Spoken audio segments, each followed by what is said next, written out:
Welcome back, Left Reckoners. David here, and I'm very honored and thrilled to be joined by a return guest on Left Reckoning, Moureen Kaki, who is a filmmaker, activist, and a Palestinian-American.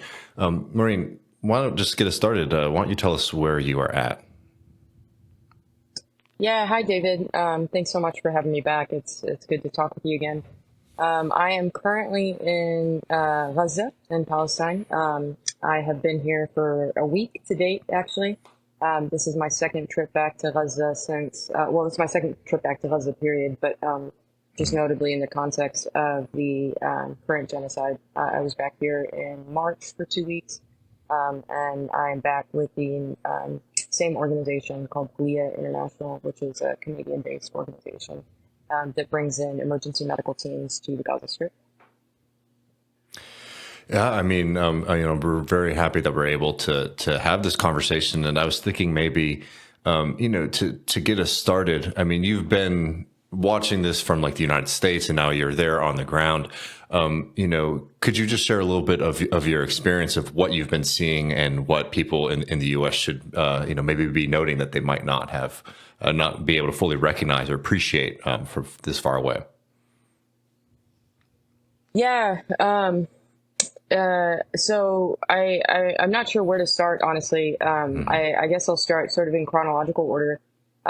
It was so just so folks know, when I came back in March, I came when the Rafah border was still open, so I came through Egypt. Of course, as most of your listeners are probably aware, the Rafah border has been closed since May 6th, since the Israeli military occupied the Rafah border and subsequently invaded Rafah, the last remaining safe space in the Gaza Strip. And so this time around, my entry was a little bit different. It was much more difficult. I was waiting in Cairo for 2 weeks and then in Amman, Jordan, for another week until I was let in, along with another delegate in the same delegation. Our entry this time was, rather than the Rafah border and going through Egyptian security and then subsequently Palestinian security, we went through the Jordanian bridge called Medical Sand Bridge, excuse me, which is how Palestinians who live in the West Bank and people visiting the West Bank directly go into Palestine. And so we went through there and then went through Israeli security, and we were escorted to the what is known as the Kerem Abu Salim crossing, or the Kerem Shalom crossing, which is typically a cargo crossing. It's not where people in recent history cross into the Gaza Strip. And driving through Gaza the second time around was pretty devastating. I'm not exactly sure of the route that we took, but I know that we passed around Khan Yunis, and it was, I mean, for lack of a better term, it was an absolute like wasteland. There was like no standing building in sight. I mean, we drove through a portion of the city that literally was just piles of dirt and rubble, in exactly the way you'd imagine it. I mean, I couldn't see a single structure that was standing, not a house, not a store, not anything. Nothing was recognizable. The streets weren't streets. And then when we did get to parts of the streets, you could just see where they had bombed on the street directly. And this is the main street, which was once like the main street to go north and south into Gaza. It's called Salah ad-Din Street. And the whole scene was just remarkably devastating. I was in Rafah in March, and I mean the situation was horrible. Of course, there were 1.7 million people in a portion of the Gaza Strip that under prior to October 7th had a population of about 280,000. And so there was clearly no infrastructure to support that many people, but people were still like carrying on, there were tents in the streets. There were um, um, new refugee camps that had popped up, but there were some like functioning clinics. People would sort of barter and have build like markets along the streets. And now all of that is just completely gone. And even though like I was here in March and I thought to myself, like, this is really horrible. I don't know how it could get any worse. I'm back almost exactly 3 months later, and things have gotten unfathomably worse. Um, So we got here on Thursday, and our first day in Nusayrat camp was we were getting our orientation in the hospital that we were supposed to be at in the Saydat camp, and in the middle of our orientation is when the massacre started. The thing that Secretary Blinken and Joe Biden ended up calling the rescue operation, but it was eventually essentially we knew that it was a bloody massacre that killed 274 Palestinians, and that doesn't include the people who have already or are going to die from the severity of the injuries that they received in this operation. And so we were in the thick of it at that time, and it was just kind of bizarre because we're an hour into the orientation with the hospital director, and we hear bombs and just explosions going on in the background. And of course, it's relatively typical. We're in a conflict zone or whatever. And so this is things that we heard even in our time in Rafah, but it wasn't like this, not in proximity to us, not in frequency, and not in severity. And the medical staff and hospital staff that I was with at the time who are much more attuned to the sounds, of course, than I am, were able to distinguish sort of Apache helicopter sounds from quadcopter sounds from explosions. And it was, we started to realize there was something when the frequency just wouldn't let up, and in fact started to increase. And sure enough, the casualties started just pouring into the hospital.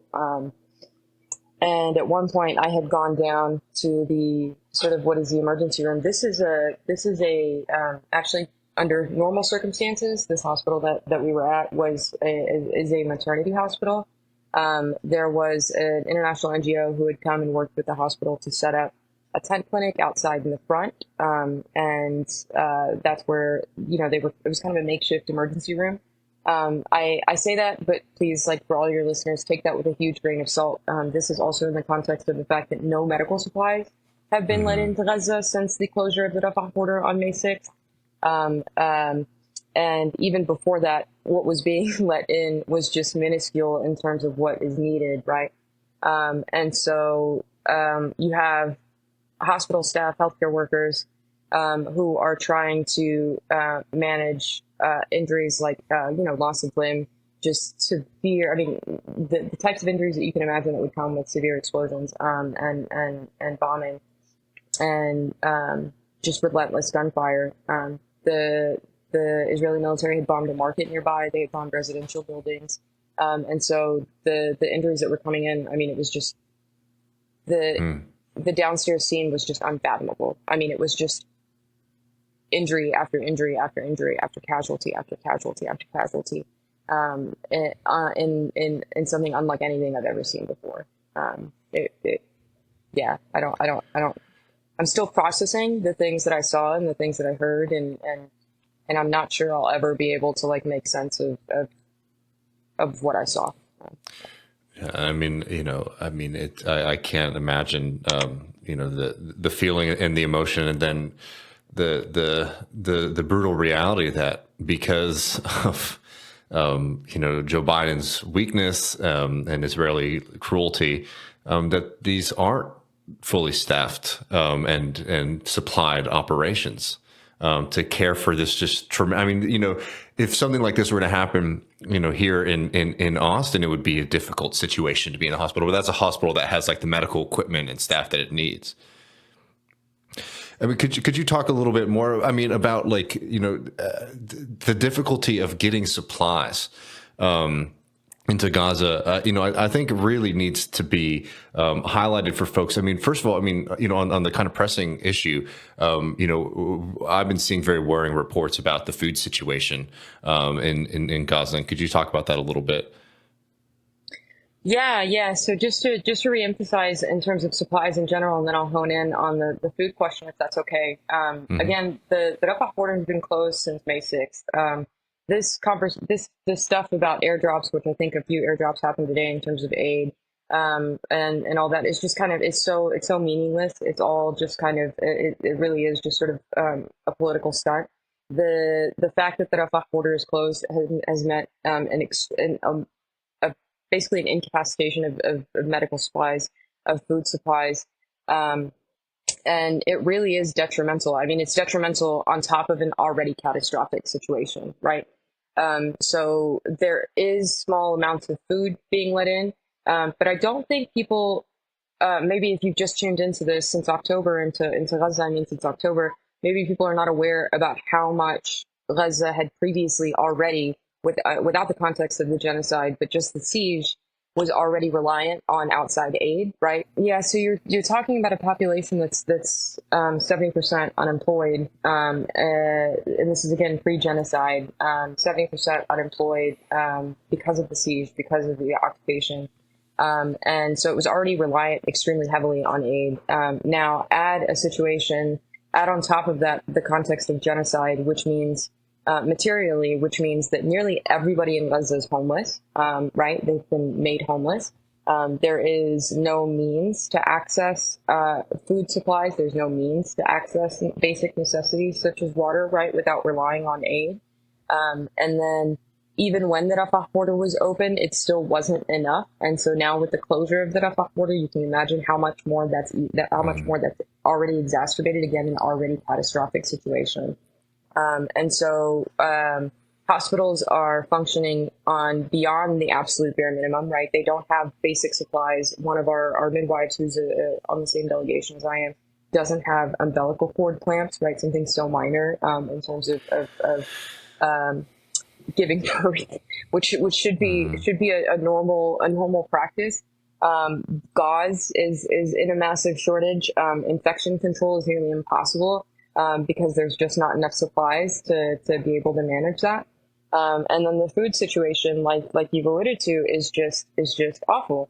You have over 3,000 Palestinian children in Gaza who are facing imminent death because of malnutrition, right? And one of the consequences that I think people don't talk about enough is that even if somehow a switch flipped for the better tomorrow, all of these things were fixed, right? That we could bring in an unlimited food supply. This kind of malnutrition that people are facing here in Gaza will have lifelong consequences, no matter what. Assuming that these people are even able to survive the levels of malnutrition that we're seeing here, it will affect their lives forever. And so, yeah, I mean, it's just, it's, I don't know what words there are to describe this anymore. I keep using words like devastating and catastrophic and horrifying. And it still doesn't quite convey the reality of the situation, I think.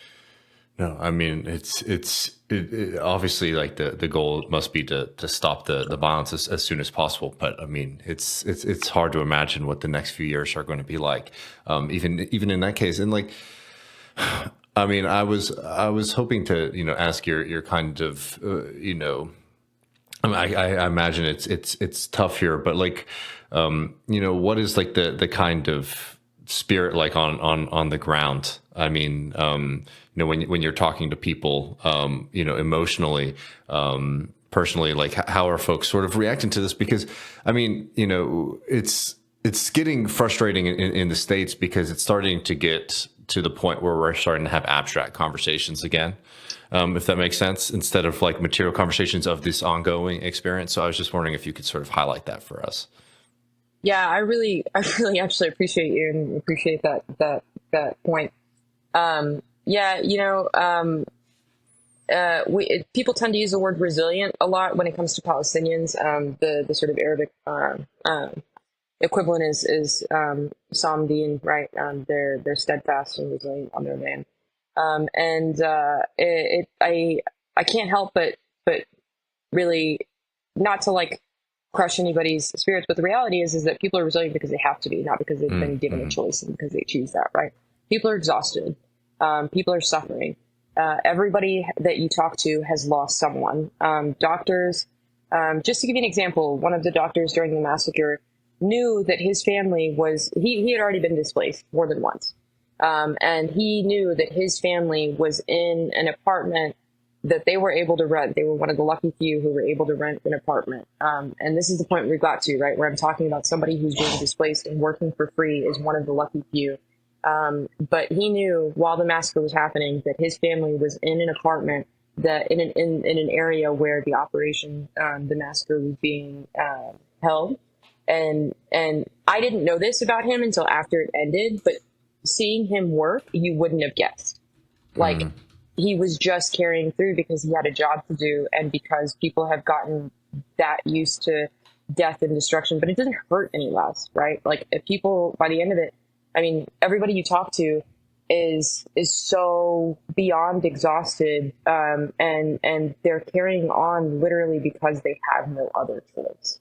And that's really it. There's just nothing else to do but try to survive the next day, right? And yeah, I mean, I don't know what else I can say about that. It really is like easy to sort of abstract resilience and abstract this steadfastness, but seeing the material conditions that people are living in, right? The fact that there's a brutal heat and people don't have access to electricity, is another layer on top of the lack of food, on top of the lack of medical supplies, on top of the lack of homes, on top of the lack of just basic infrastructure, right? No running water, no electricity, no anything like that. Yeah, I mean, it's truly brutal, and it's why having some of these kind of, I'm not going to have you get into this stuff, but like there's a thing this week with AOC doing a conversation about like the left's anti-Semitism problem. It's just sort of wild to be having these conversations at this point. But I wanted to ask you on this too, not to be too U.S. focused, but I was wondering if you could talk a little bit about how, these significant protests that we've been seeing across the U.S. are being sort of perceived in Gaza, because, one of the attacks from the right has been that like, oh, these movements, that are sort of trying to get universities to, disinvest from Israel's apartheid system, or trying to put pressure on Democratic Party politicians, aren't like real or significant, or, they're just sort of like for young people to like have like something to get excited about, worked up about, instead of something that is actively, trying to help and aid folks in Gaza. I'm just curious if you have any, perspective on that, how these things are sort of being seen or perceived, if seen at all. I mean, I reckon that, there's a kind of immediate focus on life and surviving. But just if you could convey, how if the meaning of these things. Yeah, I think for the few people that I have talked to about this, both this time around and the previous, of course, when I was here in March, it wasn't the student protests that were happening, but I did ask people's read on sort of what they thought of marches and things like that they were happening in the U.S. And of course they were appreciative. It was an echo of solidarity and a source of like hope that somebody in the world actually gave a shit about them. And I think that the calls, more importantly, of those protests were in the right place, right? Like people front and center. The student movement had it right. Most of the protests that I've seen in the U.S. had it right in terms of the immediate call and immediate ask is for an immediate and permanent ceasefire. And then talking about things like lifting the siege and putting efforts towards, well, this is what I've seen less, which I think the U.S. could focus on, which is talking about also in material ways, like what does it mean to lift the siege, right? What is the rebuilding of Gaza going to look like, right? We're talking about estimates taking 80 years to clear the amount of rubble and rebuild the infrastructure that previously existed, and that's assuming that the genocide stopped today, which unfortunately, there's no indication that it will. And so, for I guess my short answer is that people interpret it as a sign of hope that somebody's listening. But I think people's hearts and their asks are in the right place. But I do think that there's more really within the left. There's more conversations about the material consequences of these things to be had, rather than sort of abstracting what it means to have like a free Palestine, right? Which I think we're a far cry away from at this point, unfortunately. Yeah, well, in the last couple of minutes, I mean, I wanted to just sort of hear your sense and opinions on, how that ceasefire conversation is going. I mean, we have Joe Biden, who's sort of, been going around saying that, like, there's a deal on the table and that Hamas is basically preventing the ceasefire from happening. I mean, I was just curious of your reaction to that. I don't know. I don't know, David. I'm so hesitant Yeah. to like even talk about my reaction to this because it's just such, quite frankly, bullshit, right? Like if the U.S. wanted a ceasefire, if the U.S. actually gave a shit, they would stop arming Israel, right? We've seen massacre after massacre. We've seen the targeting of hospitals. We've seen, I mean, the New York Times itself put out an article talking about the sexual abuse and the horrible ways they've gone about it of Palestinian boys and men. And these are American sources of information, right? It's not like it's that. And so I think if the U.S. actually gave a shit about a ceasefire, that they would have supported calls for, and when I mean they, I'm talking about the government. They would have supported calls for an immediate and permanent ceasefire a long time ago, and they would have stopped their material support for the Israeli military and the Israeli government, who are committed to this genocide. And I think it would have been really easy, right, to do that, right? Stop sending them the bombs that that are dropping on the places where they're like, oops, sorry, we didn't know there were civilians there. It's like, yeah, you did. And not only can you not say that, but these are your bombs and your tax dollars. So now, it's just kind of, I'm sure there's some sort of expression to describe, like some sort of clever expression to describe the U.S.'s role in this, but it's just so irrelevant, and it really just sort of boils my blood to even try to engage in conversations about what Blinken or Biden have to say about this when they've just been unconditionally supportive of this and continue to be, right, regardless of what Hamas may have said or done in relation to ceasefire, the most recent ceasefire talks, I should say. So no, I mean, and I feel you 100% on all of that. I think the last couple of things I wanted to ask you about is just, I mean, obviously getting in and out right now is extremely difficult. Could you just, I'm curious, like, the ability of, like, for example, like journalists to be able to get in, is that the possibility right now?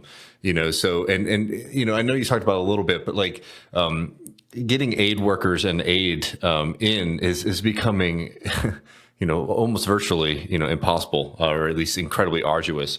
Could you talk about, short of the things that we would like to see, immediate ceasefire, things like that, what could be sort of done to sort of like alleviate and allow for folks to be getting into Gaza to be able to do the work that's so desperately needed right now? Yeah, I think it's as simple as opening the Rafah crossing. There is an existing crossing in which it is the most effective way to get aid in and out of, or aid into the Gaza Strip. And one of the things that I think people don't talk about enough in terms of the consequences of the Rafah crossing is not just that humanitarian and aid missions can't get in, but it's that people can't get out, right? You're talking about people dying, otherwise preventable deaths who, if the Rafah border were open, would be able to have the possibility of getting evacuated and seeking medical care elsewhere. And now countless people have died since May 6th and the closure of the Rafah border because Israel refuses to let them out. Right? It's really that simple. So it's become extremely difficult. Extremely difficult. We are not even, as our delegates, we are not even allowed to bring supplies in, right, with us. That is just a complete ban. The only medical supplies and equipment that we are allowed to bring is for personal use. So if I want to bring Tylenol because I might anticipate that I have a headache or allergy medication or whatever, but not an ounce of medical supplies is being let in, even as medical aid workers are being let in, right? And the United Nations is allowing the oppressor, Israel in this case, to control this, right? To control these negotiations in this way. And there's no other choice. So aside from the consequences of hospitals and people functioning with little to no supplies, people are also dying because they can't leave because the Rafah border is closed. Well, I was just, it's frustrating because really at a certain point, it's actually very simple. When we talk about what needs to happen, could you just let people know the best way that they can help out and support, the work that you're doing and all of that?